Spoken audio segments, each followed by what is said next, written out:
From the roar of the crowd to the roar of the engines, this is Pit Pass, Pennsylvania's racing show.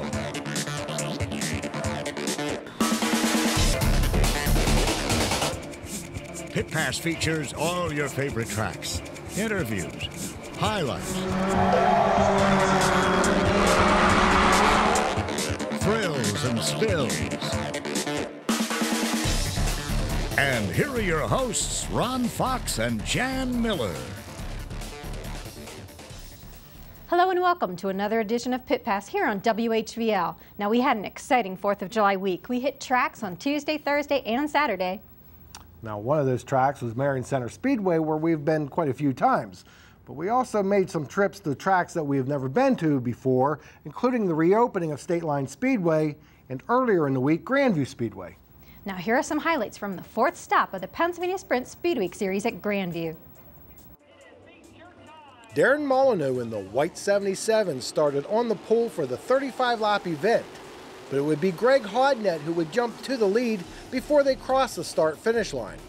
The 48 of Danny Dietrich and Lucas Wolf in the Zemco #1 battled for the 3rd position in the early laps. Here, Wolf briefly has a spot as he passes to Dietrich's outside. Then as they go through 1 and 2, Dietrich retakes the spot, although Wolf again closes on Dietrich. In a repeat of the previous lap, Dietrich hugs the bottom of 3 and 4, while Wolf runs the high side to again get by the 48 machine. Wolf powers through 1 and 2 and regains the spot. A caution with 3 laps completed set up this restart. Hodnett leads the field as they get back up to speed.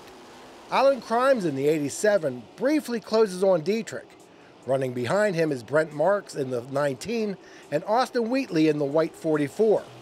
A flip by Alex Shantz led to another caution with 6 laps down. On the restart, Wolf is able to take 2nd away from Molyneux as they exit turn 2. As they set up for turn 3, Molyneux goes high, opening the door for Crimes to take the 3rd position away from him as they complete lap number 7. Dietrich rides in the 5th spot. Wolf would chase down Hodnett, and the lead pair would put on quite a show, although Hodnett continued to hold the top spot. A lap 15 caution bunched the field again. Eventually, Dietrich was able to take 2nd away from Wolf and even mounted a challenge for Hodnett. Molyneux did a nice 360, although the caution came out at the same time on lap 23 for Crimes, who came to a stop with a flat left front tire. He did return to action. One of the strongest cars on the evening was the 14 of Lance DeWeese. After starting the race in the 15th position, here he takes 5th away from Molyneux, exiting 2. Wolf would regain 2nd from Dietrich and pressure Hodnett repeatedly over the last 6 laps of the race. Coming down to take the white flag, Wolf takes a shot to the outside of Hodnett, but Hodnett blocks his progress.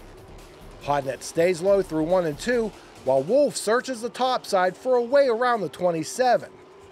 Wolf is again within striking distance going through 3 and 4, but Greg Hodnett would hold off Lucas Wolf to take the checkers. Well, congratulations on your win. It was extremely exciting to watch. Was it as exciting to race it? It was exciting. The only problem is I don't like that much excitement. I'd rather just get out front and take off. We had a huge advantage of our starting position. Obviously, I don't think we had the fastest car. We might have had the widest car, but it wasn't the fastest. So I was just a human windshield wiper, run top, bottom, kind of trying to find anything that might work and just kind of in the way for those guys that were faster than us. Yeah, it looked like you were trying to block. Pretty much, yeah, that's pretty much the way it was. I knew we weren't fast enough to not win without changing lanes. I just knew that if you could mess somebody up on their rhythm, because it was such a fine line for where, like the very top, where Danny was running for a while. I knew if I could go up there and make one lap and a decent lap up there, it might maybe mess up his rimming and go back to the bottom. And then there at the end, Lucas was kind of running the middle, and I hit the infield and had a left front flat, so I was just trying to keep no weight on it. And I knew he was on the outside there, so I just kind of moved up to his lane just to maybe mess up his rhythm just enough to where we could hold on, and it worked out. Yeah, that was pretty amazing that you won on a flat. Yeah, I was surprised we didn't spin out down the straightaway, to be honest with you. But the guys did a good job on the car. We just, again, we're just wider than everybody. Yeah, when I saw the flat, I think everybody was holding their breath at that point.